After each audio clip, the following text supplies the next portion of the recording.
here, and we are on the Vern Entertainment Podcast. This is the last one till after Christmas. Last one all year? Well, no, I'll probably do one here on whatever that Sunday is. We'll probably have one on that weekend before the New Year's. Okay. Because that's just how I roll. Because I would do one next week, but next weekend on Sunday, I'm in Seattle at Steel Panther. So there's no way that's happening. I mean, we could probably do a live video. We might do a live video. Not so much because of if you know who Steel Panther is, probably not going to put that live on Facebook. Try to get an interview with him. Get him on the podcast. Yeah, no, that would be fun. That would be a blast if I could do that. But they're at that point where now they're getting really, they're getting really famous, and they are. Look, if you look at their Spotify, I would say about 2 years ago, their top song was maybe 1 million streams, and now their top 5 songs are 10 million streams plus. So they've really jumped. And I mean, they've been on big tours. They've been playing with like Avenged Sevenfold and a lot of the bigger rock bands now. So they are definitely made a name for themselves. But I also believe it's because they're fresh. They're a different kind of breed in what they sing. Because again, if you've been to one of their shows or you knew who I'm talking about, PC is thrown out the door. You don't even have to listen to their songs. You can just read the names of their songs, and you can already tell you're not going to get anything. If you're easily offended, you will not like Steel Panther. But if you like to have a good time, have a great sense of humor, because they are a parody comedic band in a way, and they're really good. And what really puts them ahead of everybody else, I think, is their fan interaction. They do a great job with interacting with the crowd, not just for certain songs, but for those whole 2 hours or hour and a half or whatever they have. They are constantly interacting with the fans, and so it's a whole different experience than what you would go to a normal rock show. And now that we've jumped in here about 2.5 minutes, my guest, JC wasn't able to make it. We will get him back, and so we'll have the full reunion of the J2C show here shortly in the next couple of weeks. Hopefully we'll get something be able to set that apart. But we do have the originals, the OGs. The original Rum Shaker. And I believe we just had JC in the morning. It was just JC. That was the original show name that we had. And of course, I'm talking about JT Wilber there on the other side, joining us this morning. And yeah, we are the OGs of what we started. Man, that was a few years ago. We're old now. Well, we consider ourselves old. Just by the way we move functionally and all of that, and not having any of the drinking ragers that what would have happened in college. But that's what those times are for. You get to really experiment. Mom, if you're listening, I'm sorry. We didn't do anything. I swear. It was all It was all Henry's fault. It was. Henry gave me all those bad characteristics. But no, we started this right out of college, and the original show, and it was kind of a format that we wanted to. We were just starting a podcast. It was more so in the realm of what could we do every week, where we had some kind of a topic, and then we would list down, like a top 5 or a top 3, and it was themed to certain events that would happen on when we shot it, or just what we thought, screw it, let's just go ahead and go with this topic. It sounds like it'd be fun. So we started out with that kind of top 5 of something, and then after that, it always became a rant, because if JT or me, we can go out of nowhere on this tangent that can last 40-50 minutes and not even scratch the topic that we wanted to talk about. That's just how we work. And that's because JT, with me as well, we started out in radio in college, and that's where we kind of knew each other a little bit. More so after Nick and my show, Nicky Dynamite, we'll throw his name in there. We did a weird show called the Geek Cave and then the Sports Cave, and then we would just hang out in there, and then JT would come and do his show. He'd come pulling up. And I'm not walking. It's cold outside. Yeah, I remember those days because it was like a nighttime show. I think it was you had a 9 to midnight shift? 9 to midnight, yep. And it was a Wednesday or a Thursday? Something like that, yeah. It was like I midweek. remember what was the time because I had to play after 9 because I played explicit. Well, music. 10 o'clock. 10 o'clock was our deadline for that, or our starting line for that. And, talking about those shows, DJ J Zilla. That was... Yeah, go like it on Facebook. Follow me, Jumbo Teddy. Yes, ladies, I am single. Yeah, ooh, there you go. There you go. He's already putting his Oh, I got plugs everywhere, man. Ladies, I do. He's cuddly, just like that's why he's a teddy bear. He's cuddly. That's why you like me. Yeah. Yep. And he always says send nudes, so Yep, you want to do that on Jumbo Teddy. Make sure that's Snapchat, so he can save it to his phone easily. Or Instagram, same username. Yeah. But that show that we did that show that you did, what was your primary source of music?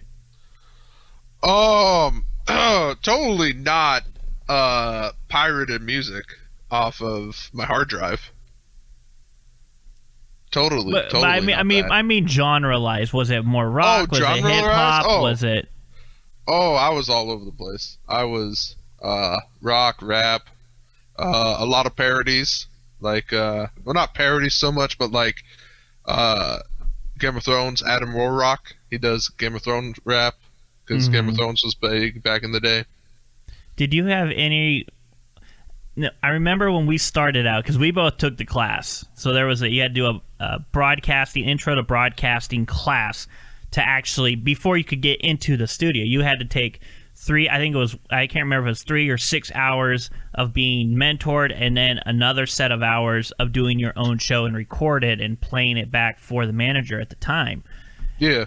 Now, did you have any awkward, because we were getting used to doing requests or using the phone line, did you have any awkward songs of that where you had to check and you're like, what the fuck am I listening to?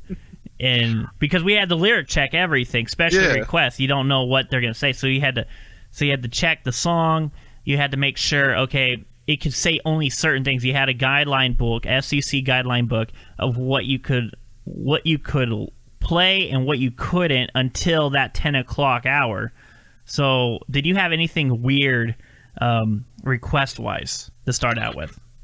Not too bad because I had that 9 to midnight, so I only had an hour where I had to fill that, and it was actually not until a couple years later where I had the weird request of some drunk trucker calling me, say, "Hey, play that song that goes doo da doo da doo da doo da."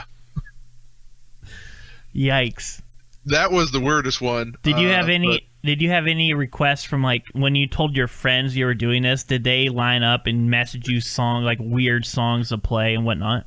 My brother would try to find the weirdest songs and just request that, Panda Panda Panda Panda Panda song. Not that one by the rapper, by a metal band. And then he also requested Detachable Penis. So that was an interesting song too. I remember my first song, and I'm not sure if it was somebody I knew or if it was one of the manager people or it was just some random, because I was the guy called in and I had a 6 to 9 shift on Sunday night. That was kind of my starting point. And it was Captain Dave was the rapper name. So it was a pirate rapper. And it was Captain Dave and the Scurvy Crew. And it was called Flintlock Rock. And I was looking at it and I'm like, okay, it might be a parody. I was thinking of Captain Dave off of Bob and Tom, who would call in and do random. I'm like, okay, maybe it's one of his songs. and I looked back, and it said fuck like 45 times. Part of it, and actually this guy took it seriously.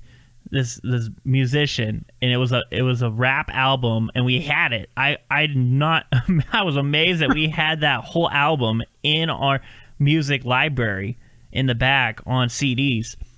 But I checked the lyrics. I'm like, there's no way I'm gonna play this song, especially because I had that 6 to 9, so I didn't have any of those. Later in years, I realized 9 to 12. Or even 9 to 12 was the primary slot. That's the slot you want, unless you're up later. Yep, that's the slot. Fridays 9 to midnight was the Jay Zilla show. I think I stayed on the Sundays. So I switched to that Sunday night. So I had, because I didn't have class Monday morning, so I went 9 to midnight Sunday nights, and then that kind of opened it up because I was more so a rock player to begin with, especially in that 6 to 9 because I was like, okay, I know a majority of the songs I want to play. I know the lyrics. I'm not going to be so worried about that. But then I was like, you know what? I really want to open up the playlist. And my always thing is that 10 o'clock hour, right after you read that little PSA, we're opening the waves for explicit material.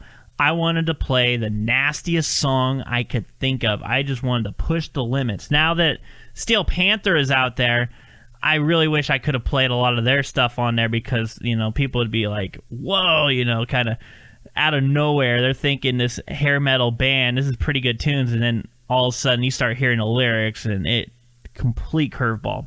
Blow my load at the glory hole. Yeah, I mean, that's a staple song and probably the next karaoke song that I'll sing. Oh, God, not with me.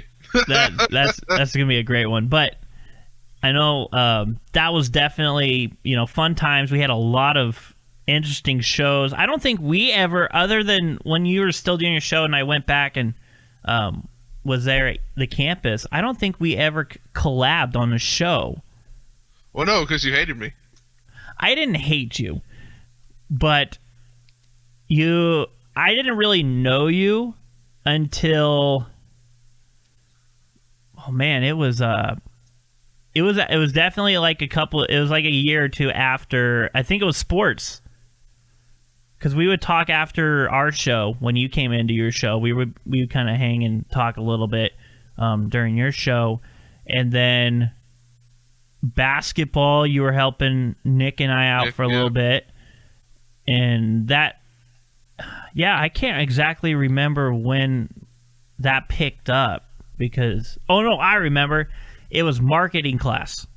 Marketing communication classes, yeah. That was it, because that was the first one, because you were in my class and you were on a whole other side of the thing and I was there. You weren't there a lot. You skipped a lot. Not marketing. Not marketing. No, that was the class I really enjoyed. Yeah, because we just bullshit with the teacher all day. That's all we did. Yeah. And because that was when I had my internship with... Yeah, that was when I had my internship with Pacific Empire at that time. And it was the morning classes, because I believe, communication classes, and especially because those ones, you really didn't have to show up until like the Friday to turn your quiz in. Yep. Because everything was note-wise, and you had the notes on there, so I just catched up on the notes. Because if you ever had a communicate... Anyways, that's for a different time. But I would just get all my information on the notes and do it that way. And that way it opened up. And also because the mornings, we had the morning show. So I kind of took over that because they started it and then I joined it. And then people weren't showing up. And I was like, you know what? I'm here anytime. I just want to get on there and get better. And so then I started starting up the morning show with Courtney. So we would both be kind of the main two, because Rory started it, and then he wasn't able to be there for some of it. So then we jumped in and kind of took it over, and then we started joining in, because then it became like it was like a whole group effort, because we would have 4 or 5 people in every morning on that, and it was fun because there was a little bit of EOU news we would talk about. And then And then we had a lot of segments. That was the one that I really enjoyed because I would have segments, especially because if you're an EOU person or you're a KO person, you remember who Nick Creason was, Nicky Dynamite. Oh, Still talk to him today. It's been a while, but we always had a segment because he was talking to a lady friend, and so Courtney and I, and this is what we really wanted to do, and we didn't have. I don't think we didn't really have the equipment to pull it off, but I wanted to go on where's Waldo, but I wanted to go in where's Nikki D and Sassy D, kind of like where are they at. And then report live, because the thing was they were always getting coffee at the exact same time, because we would start the show at 9 a.m. and then I would text Nick and he's like, well, I got to go pick up coffee with I still don't think I remember her name, but I remember I just called her Sassy D. So and I'm not sure if they were actually going out or they were just hanging out, but just some Netflix and chill. Yeah, kind of a deal. And so I would go over there. We would take a break, and Courtney and some other person would come in. I'm like, all right, I'm going to go check and get a report. So I would run over to the main building where they're at and sit down with them for like 2 or 3 minutes and ask them a few questions, and then get a report and run back to the station and do it would be on my segment, like the Nikki D sighting, and this we're catching up with Nikki D. This is what's going on this morning. And we did that for, I want to say about a month or two every day. I had such a thrill of doing that. It was fun because if you know Nick, it was a fun time. He's an interesting fellow. Yeah, no, but he really nice person, and hopefully I'll be able to get him on the show here, and I'll probably set one up with him pretty soon, because we did a lot of radio shows together back in the day. And between that and when I started sports broadcasting, I had him kind of as my analyst for the majority of the games, doing stats and stuff like that. And so, yeah, we'll definitely get him on the Vern Entertainment podcast soon. But get him signed on contract there? Yeah. But we did a lot of shows. We did the Geek Cave, which I don't know if you ever took part of the Geek Cave. No, you never invited me because you didn't like me. I didn't really know you at that time because it was a shortly lived thing when I did that show. Well, yeah, because you didn't have the Jayzilla on there. You didn't have General Teddy. I know. Well, what happened is that it was on my birthday, and they were talking about it. It was Devon and Nick, and they were talking about DC movies. And I think they were talking about the Aquaman, who was going to play Aquaman. And I was listening into it because I just got done playing tennis, and I was like, I'm going to listen into it and see what they're talking about, because Nick kind of told me about this show that they did. And so I called in. I actually started as a call-in about First time caller, long-time listener. Yeah, exactly. And I called into him, and I was like, if you have Ben Affleck signed as Batman, I mean, the only obvious choice to sign in as Aquaman is Matt Damon. And you were wrong. Yeah, I was way wrong. I mean, he did technically play in a superhero movie, but not as one of those, and it was in a Marvel movie. But anyways, well, actually, he was also in. Was he in a DC? There was a movie. Oh man, what movie was that? Nope, it was Deadpool 2. So both Deadpool Marvel 2. movies. He was the. He was in the trucker guy. And then there was the Invisible guy too. You saw him for. Yeah, that was Brad Pitt. Yep. But it was Deadpool 2 because it was Cable came to the back of the pickup, and it was the guy who voiced, a very well known Alan Tudyk and Matt Damon. They were talking about toilet paper or something. Talking about baby wipes, baby. Baby wipes, yeah. If you're not using baby wipes, your butthole's not clean. That's all I'm saying. Kirkland baby wipes. Go buy it today. Yeah. It's Vern Entertainment endorsed. We're not sponsored by them, but if they want we're about to be. If they want to make us a sponsor, then we'll be gladly able to do that. But and the other one was he played Loki in Thor. I want to say it was. Well, no, it wasn't Ragnar. It might have been Ragnarok. I think it was Ragnarok. It was Ragnarok, because Ragnarok was the best one. Yeah, because he was in they had like a little play. And that was actually Chris Hemsworth's brother who played Thor. Yeah. Too. Yep. So, yeah, it was a kind of fun spell. But anyways, that's where I joined. I started in, I called about that, then I joined their show.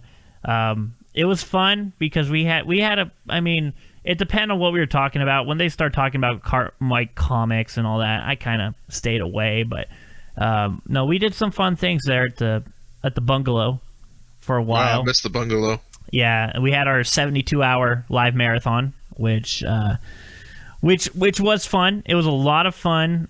It was really, really interesting. And I stayed in that bungalow for the majority of it. I had a sleeping bag in the little break room underneath on the down floor. I had my TV. I had my PS3 or Xbox or one of those set up down there. So I stayed there. I maybe went home to take a bath or take a shower and get some food and stuff. But for the majority, I would go back and I would spend the night there because we did the night shows, and so I would help out with that. We did like a nighttime show. We did games. We did music. I remember I had a midnight to 2 a.m. shift. I think it was Saturday night, and I was half asleep, but I was like, yeah, I got some music lined up, and I had to play some really just hardcore ghetto stuff, and I was dancing to it the whole time, and we had like 5 or 6 people in there, and it was a lot of fun. We had a nighttime wiffle ball game. Which you ever fall asleep on air? Not that time. There was one time where Nick and I, we did a taping of the Geek Show. We got over at 9. A DJ wasn't going to be able to be in, so then Nick and I was like, yeah, let's go ahead. We can take a slot, and we'll go to midnight. So that was the first show, the Sports Cave, we did. And then at midnight, we had it was like, well, we had another person who was going to come in, and he wanted to do a show and mentorship a little bit. So Nick and I stayed, and he went to 2 a.m., and then it was about 1:30 or 2 a.m., we had the brilliant idea. It's like, you know what? We got class at 8 a.m. Why don't we try to do this an all-night deal and go? The only problem was I didn't have anything to drink but water. So about half an hour into the redo or the part 2 of the Sports Cave, I fell asleep. And he turned off the mic for a little bit. I mean, he had it on, and you could just see me, and because I was set up on that little couch in the corner, and I was just out snoring and whatnot. And the mic was on a little bit, and he had to turn it down and turn it off. And I woke up about 2:30, 2:45, and you're like, you know what? I'm going home. I'm not gonna make it. And I believe I made it to that 8 a.m. class. I'm a little phasey on what if I did or not. But I tell you what, it was a long morning after that one. And, I bet, yeah. But that actually gave us the idea of the 72-hour, because that was before that, and we were thinking, well, what if we did something, because we were going to try to break some kind of record, and we're like, no, that's ridiculous. But what if we did that where we had rotation? And then I was talking to Jim Noyes, another standout DJ there, and I've worked with him for a few years, and we were wanting to put on an alumni marathon and have past DJs who might not be there anymore come back and do somewhat of it, because I miss those kind of shows, those free-form radio shows, where now that we've kind of established ourselves a little bit more, that, you know, it would be fun to get back to the roots and kind of go the old style and have, you know, memory lane of what we did back then and play some of the old songs that we did, and it would be fun. My father, you DJ back in KUL days. Bring him down. Oh yeah, I'm always down to party with Phil. Oh, okay. You would be, because you're a dad. You're old man. DJ Dadzilla. DJ Dadzilla. But those were good times, and hopefully we will get some. I know we've talked about it, and It's something that we've been trying to, but I think we slowed down, and now maybe during the summer, once we get closer to summer, when some of the students go away and they need somebody, I think that would be fun to plan something like that, because a lot of the old DJs are still in town and would be willing to, a weekend kind of a deal, kind of reminisce, like a reunion kind of marathon would be fun. So we'll see. Hopefully, I know we'll try to set something up here in the future, but that would be a lot of fun to do.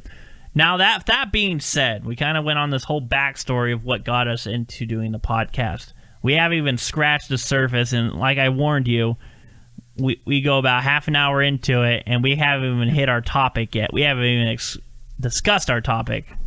But what is our topic? Our topic for this show, and we like to do a different topic. And again, if you're listening to this and you want to be on a podcast, make sure to contact us. This whole thing is set up for people to have an opportunity to do something like this, because a lot of people but they don't know how to do it, or they don't have the resources to do it.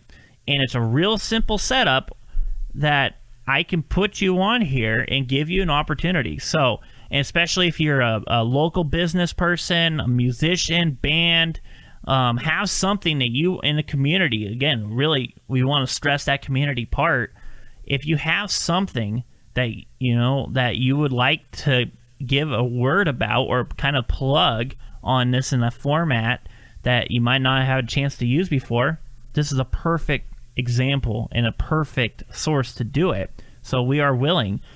We just have to know in advance what you are going to do, what time works for you to record, and other than that, we'll make it work.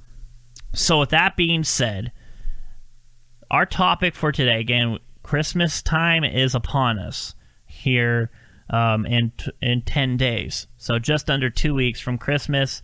And so, again, we won't have it show next weekend because we will, Vern Entertainment will be on the road to the Steel Panther concert in Seattle. So then we'll be back the following weekend. So to get ready for the Christmas spirit and the Christmas time, we're going to go ahead and JT and we are going to discuss our top 3 Christmas movies. Now, before we get into our top 3, you can tell there's a ton of Christmas movies, a ton of good Christmas movies that, when the holidays are upon us, we sit down and watch. There's no way of getting around it. Now, with that being said, we didn't want to go top 10 because 6 through 10 was probably going to be the same, and you could really put them in any spot. You watch them, that's great, but there's nothing that really stands out that brings them out like our top 5. 4 and 5 are honorable mentions. I'm just going to list mine right now. JT, you can do yours right after I do mine. But my honorable mentions at 5, I would put Scrooged, a great movie with Bill Murray. I'm not going to go into too much detail. Again, it's only at 5. But Scrooge was at 5 for me. And at 4, this one was, these movies could have been number 3. They definitely could have fit in that spot. That's how close they were. Number 4, I had Gremlins. One of the first movies. I'm not a big horror person, but creature-wise, it was a really fun movie. Yeah, you got little creatures tormenting the town, but there's so much. It's one of those dark comedies that really stood out, and especially at a young age watching that. It was just, for me, it was a lot of fun to watch. So Gremlins is my number 4 honorable mention list. JT, you're on the clock. I'm on the clock. Oh no. Okay, so at number 5 we have The Muppets Christmas Carol. Good pick. Love that movie. I was thinking about that one, but that fell into that 6 and 10. Yeah. Yeah, it's good. And then you got Christmas with the Cranks. I know on my mom's list that would be number 1 because she watches that like every day. But Christmas with the Cranks at number 4. But then I do have another one. I did lie to you. Okay. All right, go ahead. New one. Last Christmas.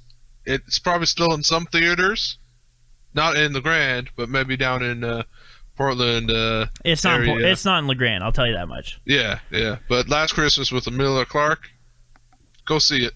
Good movie. Is it a rom-com? It is a rom-com. It is a rom-com, but it is good. Would it be considered a Hallmark movie? Not quite, because she doesn't move to a new town and find somebody with a dog who works at a small business. Yeah, I think it's a little bit too big for the Hallmark setting. Yeah. But maybe it'll probably be on next year. They'll probably show it. That's that'll happen. But definitely check it out. It's a newer one. It's good. All right, so those are our honorable mentions, and again, we'll post them. When we post the video, we'll have the list. Make sure I write down mine, or actually what I'll do is, JT, I'll just have you send your list to me after we're done recording. That way I can put them on there. And so people, what we want is we would like to see what are your top 3 or top 5 if you want to add your honorable mentions. But we would love to see what your top 5 Christmas movies, see where it differs, see where it's similar in with us. Now, jumping into, we're going to go the old simultaneous matchup where I will go 3, JT will go 3, and so forth till we get to our number 1. Number 3, this was a movie for me that started out when I was a kid. I watched it. I watched it so many stinking times. The songs got stuck in my head, but it was also, I kind of like the darker premise of it. But I got to go with The Nightmare Before Christmas. Oh, yeah, that's a good one. As my number 3 movie. Jack Skellington, again, the whole thing about that is, you get stuck in Halloween Town, and they were thinking, we do this year after year after year. We're really good at it because that's our thing. But, what if we switch it to Christmas? What's the difference? So, again, Jack Skellington goes on that whole adventure, tries to become Santa. Their toys not very practical in what they do. They didn't really spread Christmas cheer. But again, between the music, between Tim Burton, probably one of the only. I'm not a huge Tim Burton fan. There's some movies I really like his. There's some movies that I don't really like. But I really, really like The Nightmare Before Christmas, and it's one of those ones that's lasted for a long time because this came out the same year I was born.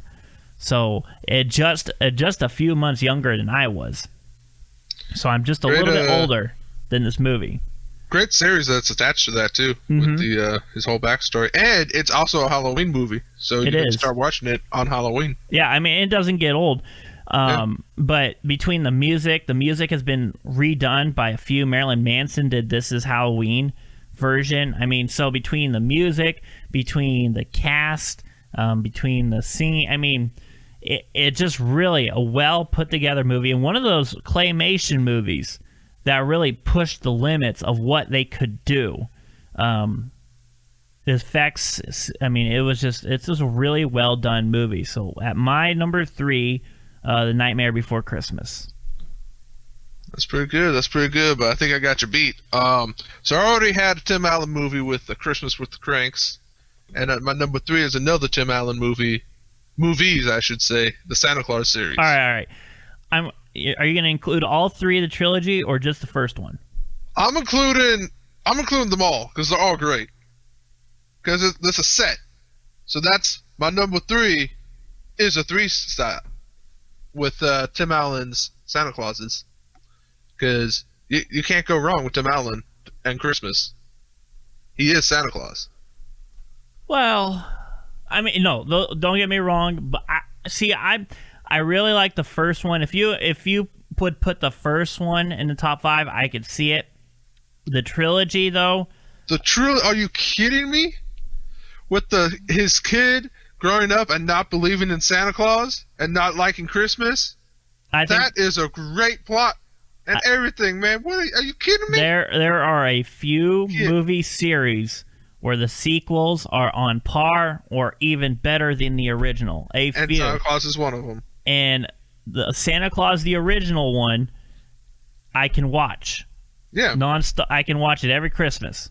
The other 2, I will give Santa Claus 2. I mean, it's a watchable movie. I think it goes well with the first one. The first one's way better. The third one, on the other hand, no, third one was good. Not a huge fan of it. I mean, it just gets a little drawn out. You're a little drawn out. I mean, it's a good movie. Oh, I didn't know we were attacking each other's picks. I'm not attacking. I'm just saying. Hurt my feelings. No, that's your opinion. That's your thing. I mean, I would say the Santa Claus, the original, I think fits that spot. But if you include the trilogy, which we aren't including the trilogy, we were just naming a movie. JT, way to try to spin the question there. Hey, I thought number 3 pick having a trilogy was pretty good. All right. Nope, I'm gonna let you have it. There. Okay, I'll let you have it. Oh no, it's fine. It's fine.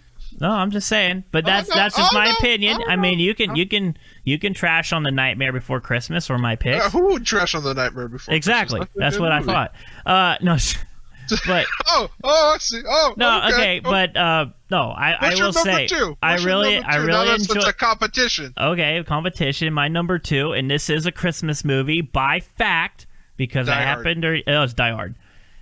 Yeah, no, Die Hard's number 2 for me. I mean It's one of my favorite movies of all time.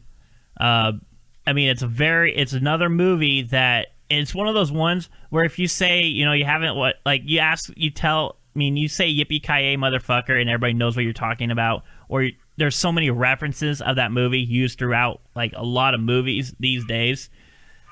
And it's one of those ones where you ask someone, hey, have you seen Die Hard? And they say no, and you just blank stare them in the face. I mean, it's just one of those movies. Now, I'm not going to include the trilogy or how many ever Die Hards there are, but the only one that I really watch is the first one. The second one, I mean, it happens at Christmas too, but it's not as strong as the first one. The first one just has so many iconic scenes in it between the ho ho ho, now I've got a machine gun, or now I've got a gun, and the guy's there in the chair in the elevator, between him and the Battle of Hans Gruber and the conversations they have between each other. I mean, and then the jumping off of the top of the building and through the glass and walking on the glass and having to do all that stuff. I mean, it's a not realistic at all. You walk on glass, you're done for, man. I'm just saying. Well, good movie, but I mean, it's Hollywood. What do you expect? Yeah. They aren't going to have him bleed out from his feet and die in the movie, and then everybody else dies. Side tangent. Yeah. If we get famous, we should make a realistic comedy action movie. I'm already down for that. Because, be like, dude gets punched in the face, and he actually, feels like he got punched in the face, and not just takes it like a champ, So it's the first 4D movie? Yeah. The movie actually punches you in the face. You feel it all. So, yeah, let's do it. Good stuff. But so that's my number 2 at Die Hard. I'll leave it up to you. Well, my number 2 movie is White Christmas, the classic with Bing Crosby, Bing Crosby, and Danny fucking Kaye. Yeah, good movie. Oh yeah, very good movie. Yeah. Iconic. I mean, of course, the ending is very iconic, and it brings you the tears when they open up that door and then they see the snow, and then they're all singing, "Dream of a White." Yeah, I'm not gonna diss on that one. I think that's a good pick for me. I mean, I don't even know if it just because I'm not huge into. I mean, no, I would say probably my top 10 just because it is that iconic of a movie, and it's one that I can hear Zach in the background. He must be going off on something. He is, yeah. But no, it's definitely a great movie. Iconic soundtrack, and that's the big thing for Christmas movies is the soundtrack.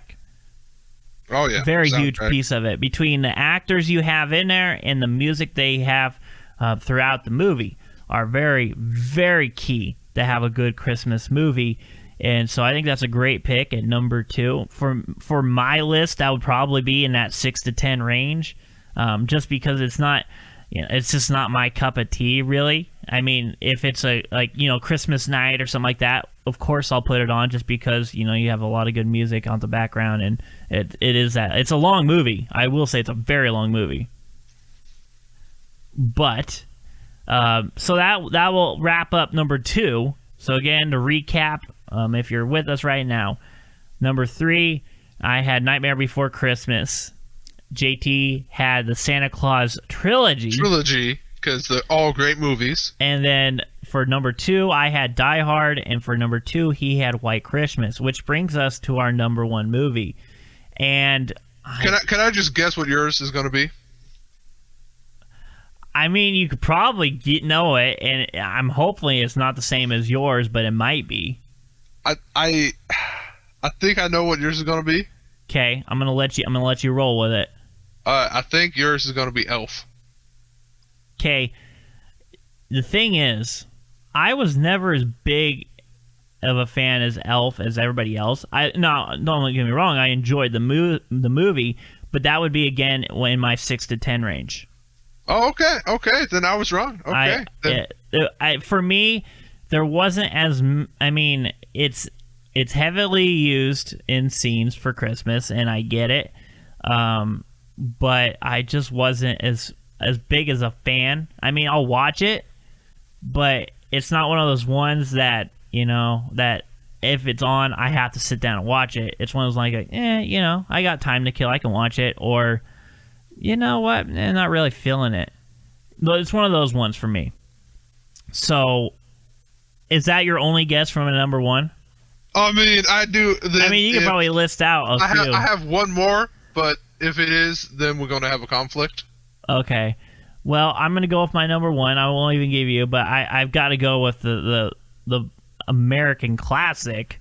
And no, it's not Christmas Story. It's Christmas Vacation. Damn it! Yeah, I felt like that. I told you, I knew that was probably going to be both of our number 1s. Yep, it's a great one. It is the best Christmas movie. I mean, between not only do you have a great list of characters, and not just characters, but I mean iconic actors. In the case of, why did this throw? Okay, good. I'm on the right page. Between Chevy Chase, Beverly D'Angelo as Ellen, which is really her big part. Juliette Lewis, who's been known throughout a lot of movies in her career. Johnny Galecki, if you know that name, you also remember him as Leonard on Big Bang Theory. That was when he was a kid, was in that movie. Doris Roberts, Randy Quaid as Uncle Eddie. Probably one of the standout. Definitely the standout in that movie. Between his chemistry between Chevy Chase and Randy Quaid, Clark and Eddie, hands down the best part of the Vacation movies, because it just really stands out, and there's so many iconic scenes, and there's so many iconic references. That movie actually got me to watch White Christmas, and White Christmas is my number 2. Mm-hmm. Because we're going to have the happiest Christmas since Bing Crosby danced on stage with Danny fucking Kaye. Yeah. Best line in the movie right there. And you just look at the movie, like the ones that stand out: the cat underneath the chair, Merry Christmas, Merry Christmas, Shitter's Full reference. I have that Christmas sweater, so that's one of my favorite pieces of clothing that I have. Bend. Where are you gonna put this tree? Bend over, I'll show you. Oh yeah. I mean, there's just so many references used today from that movie, and the music was great. It's one of those ones that, and it's like, you know what? It's not even Christmas time, but I'm gonna go watch it. That's just how it is. It's just so funny. And brings me to my point, where I was talking about trilogies where the sequels are on par or better than the original. Vacation was a great original movie. And then they had Vacation in Europe, another great one. But I really think Christmas Vacation stands out as the best one in that trilogy. I agree with that. I would agree with that. So, but that just tells you that Vacation trilogy was so strong. Now, Vegas Vacation, I mean, it's okay. It's got some funny parts in it. And then you have, well, and then also you have the new Vacation. You have the new Vacation of Ed Helms. Which was interesting. Which, well, it was like more of a rated R version of it. So it was definitely a little bit more so than the originals. And then they just had Johnny Galecki talk about wanting to bring a Christmas Vacation, or not a Christmas Vacation, but bring back the family and have a show called The Griswolds and talk about what happened after the vacations. Well, is Chevy Chase going to be in it, though? That's the thing. It's an idea they're pitching. It's not a solidified show. Because I'm tired of them doing, like, remakes and rehashes just to cash in on a nostalgic childhood. Like The Lion King was a terrible movie redone. Yeah, I wasn't as big a fan as most people were on that one. And there's some movies where I think they shouldn't be touched. Now, there are talks of doing another Gremlins movie. I'm not sure if it's a reboot or if it... Well, they're talking like it might be a reboot if they do it. But it would be with the original director and the original creator. So... that might be interesting because you could do a lot more with today's graphics. There are, and what would they make it more of a horror movie, or would they? I think I would probably say it would be more like Krampus, and how they did that. That's another good one. Yeah, that one would probably fall in that 6 to 10 range for maybe outside 10. I mean, it's really good. It's hilarious. You know what? I agree with you. I do like the kind of horror comedies. Mm-hmm. Like Ready or Not, that was a good one. Yeah, but, it gives you that little bit of a scare, but then also makes you laugh out loud, and just some of the just ridiculous part. And another one that I was really tempted on throwing in there was Bad Santa. That was I was honestly surprised that didn't make your list. I mean, it made my list, but I just watched it this morning. But it was just one of those that really, I mean, it was, I had it down at 5, and then I was thinking of A Nightmare Before Christmas, and that jumped up. And so there was a few redos. 1 and 2 were solid, but 3 through 6 were all over the place. So that was kind of is how that went. So as you now know, we did go through our lineup. Again, number 1 through 3 for me was Christmas Vacation, followed up by Die Hard, and then Nightmare Before Christmas for JT. The same number 1, Christmas Vacation. I mean, it's really hard to disagree with that. It's just so good. And I know a lot of people are going to be like, where's Home Alone? Where's all that? Well, that's what your list is for. So if you have a list of 5 movies, your favorite top 5 Christmas movies, or if they're different, or if they relate, or even just a top 3, make sure to post it. Post it when we throw this up on Facebook, on YouTube. Put your top 5 down on there. We would like to see where you put those movies and what ones we missed, which ones we got right. Also, see who has a better list. What movies would you rather watch with? Yeah. Would you rather have a Kern? We can make a poll. Christmas. What? Yeah, let's take a poll. Let's take a poll. Let's take it to the polls. Well, we'll do it on Facebook. You can post it as a poll, and we'll put up a poll, or we'll do it as a separate post. We'll make a poll, and that'll be the poll. Which lineup would you rather watch between JT or my lineup? Is it going to be a North Pole? Well, you could be North, I'll be South, and but so yeah, there goes our Christmas topic. JT, what do you got plans for Christmas this year? Well, crying and wishing I, have a girlfriend, but other than that, pretty much nothing. Nothing, we just small family, get together. Grandma's coming down for Christmas. And, yeah, that's pretty much it. That's good. Hopefully the roads will be, nice and safe for that. But, for your Christmas gift, I mean, if you really are looking for a girlfriend, you don't really have one at that time, a big teddy bear is always a good one because, I mean, guys need body pillows too. Yeah. So, I am a body pillow. There you go.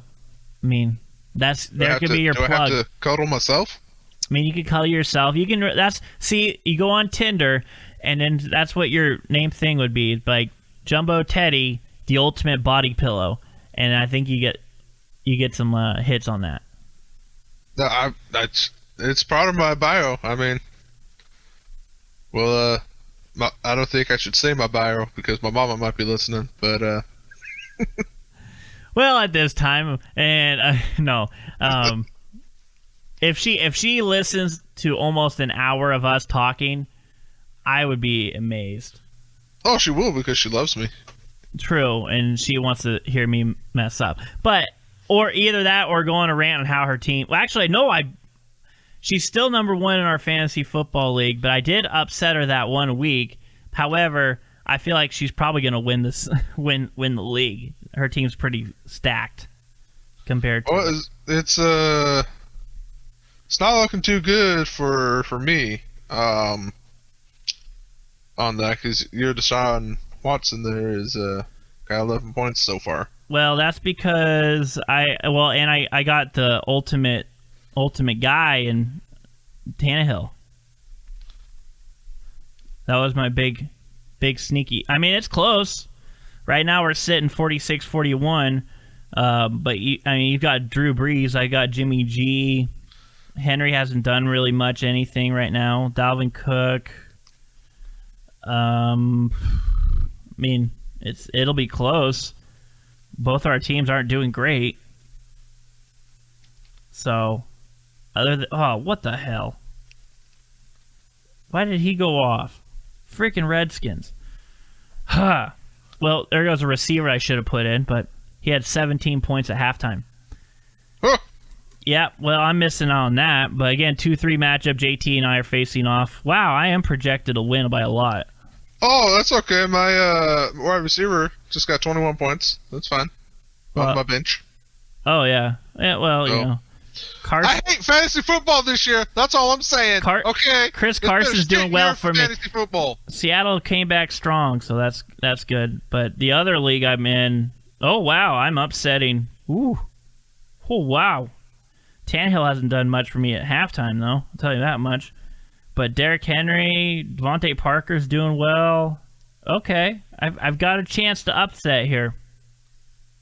Oh, guess what? That guy I had on my bench, he's on my other team too, and he's on my bench, and he has got 29 points at halftime. So, yeah. But I am up by 28 right now. But there's still a lot of players to be played, especially quarterbacks. And my quarterback, Ryan Tannehill, not doing so hot. But it is what it is. We'll see how this one goes, and we'll know by the time we post this how things are starting to roll out in that. But as we almost get here to about the 55-minute mark, we're about 53 into it. JT, we're going to wish you a Merry Christmas. It was great having you on here, and we'll have that reunion show. And actually, I think in the future... I know we've been kind of talking about this, but kind of making this a two-person show here in a bit. Am I going to be your fat guy on the couch? Yeah, my analyst. Yeah, I'll be your number two. There, you'll be Conan O'Brien. I'll be Andy Richter or whatever. Yeah, you can be my Richter. But yeah, we'll get things all that because I know we enjoy doing these kind of things, and so it's definitely something we've been talking about getting back into. And definitely. So with that being said, that's going to end it here for our podcast, whatever number it is, but our Christmas edition. And then we will be back after Christmas here with our next one as well. So make sure to tune in. You guys can tune in on our YouTube page, Vern Entertainment. We'll also post it and have the link on our Facebook page. So make sure to click on the video, like us on YouTube, like us on Facebook, and then we will have, again, once you do that, then all it does is it just pops up right on your phone. You can tune in and listen to us. And then if you want to be a part of the podcast, all you got to do is ask. Simple as that. You ask me, and we will make it happen and give you that experience, especially if you have something that you would like to plug or something that you would like to tell the community about. That is what we're here for, and that is what we wish to achieve. So, with that being said, JT, we will talk to you later. And this has been Kern Holdman with the Vern Entertainment Podcast. We'll see you guys back here in 2 weeks. Peace out, y'all. Did at Jumbo Teddy on Snapchat.